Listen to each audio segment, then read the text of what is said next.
दोस्तों, Iran, Israel और America की इस जंग के बीच हमने बहुत सी इस्लामिक निशानियों के बारे में जाना है, जैसे दज्जाल, इमाम मेहदी, आखिरी दौर।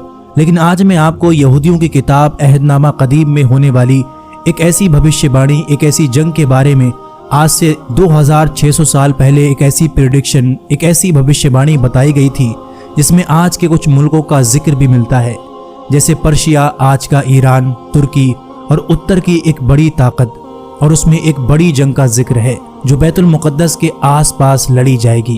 और इस जंग के बाद उनके मुताबिक एक नया दौर शुरू होगा। इस बात को 2026 में सुनकर आपको लगेगा कि ये तो आज की बात है, लेकिन आपको हैरानी होगी कि ये आज की बात नहीं, बल्कि आज से 2600 साल पहले ये पेशनगोई बताई गई थी। ये सब बहुत पुराने वक्त में लिखा जा चुका था।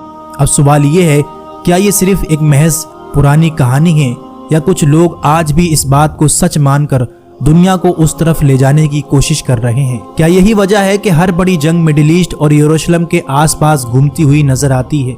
ईरान और इजराइल के दरमियान बढ़ती हुई लड़ाई को दुनिया सिर्फ एक सियासी जंग देख रही है, लेकिन क्या आप जानते हैं कि हजारों साल पुरानी मजहबी किताबों में इस वक्त के बारे में क्या लिखा है? क्या ये महज इत्तेफाक है कि आज के हालात उन पेशनगोइयों से हूबहू मिल रहे हैं जो 2600 साल पहले की गई थी? यहूदियों की कदीम किताब, खास तौर पर हज़कीईल में एक ऐसी बात का जिक्र है जिसे याजूज माजूज की जंग कहा जाता है। इसमें लिखा है कि आखिरी दौर में शुमाल की एक बड़ी ताकत और उसके साथ फारस यानी आज का ईरान, तुर्की मिलकर इसराइल पर हमला कर देंगे।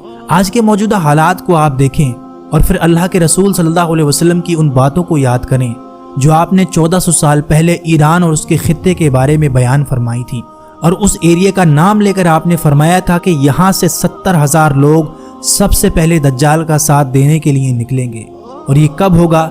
जब ये हुकूमत ख़त्म होगी, जब माहौल उनके मुताबिक होगा। इस्लामी रिवायात में भी आखिरी दौर के फितनों और एक अजीम जंग अल मलहमतुल कुबरा का जिक्र मिलता है। हम जानते हैं कि दज्जाल का ज़ुहूर होगा, इमाम मेहदी आएंगे और फिर हज़रत ईसा अलैहिस्सलाम का नुज़ूल होगा।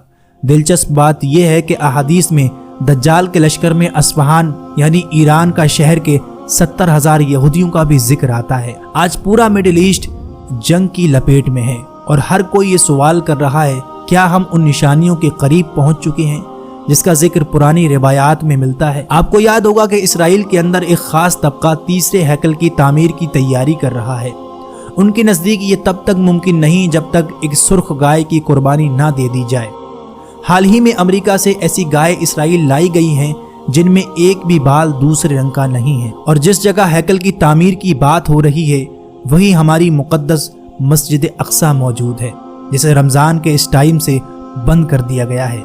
यहाँ तक कि ईद की नमाज भी नहीं पढ़ने दी गई। ईरान और इसराइल की ये लड़ाई शायद एक शुरुआत है, और मैंने आपको पिछली वीडियो में भी बताया था कि ईरान के बर्बाद होने के बाद अरबों की बारी है। सूरत हाल आगे क्या होगी ये तो सिर्फ अल्लाह ही बेहतर जानता है, लेकिन निशानियां चीख चीख कर सब कुछ बता रही हैं। और आज इस दौर में, इस सन में, हम अपनी आंखों से उनको पूरा होते हुए देख रहे हैं। आपसे सिर्फ एक ही गुजारिश है कि आपने इस वीडियो को आज ज़्यादा से ज़्यादा लोगों तक पहुँचाना है ताकि लोग इन निशानियों से बेदार हों। बाकी अपनी राय इसके बारे में नीचे कमेंट करके ज़रूर दें। वीडियो को लाइक और आगे ऐसी अच्छी वीडियो के लिए चैनल को भी ज़रूर सब्सक्राइब कर लें।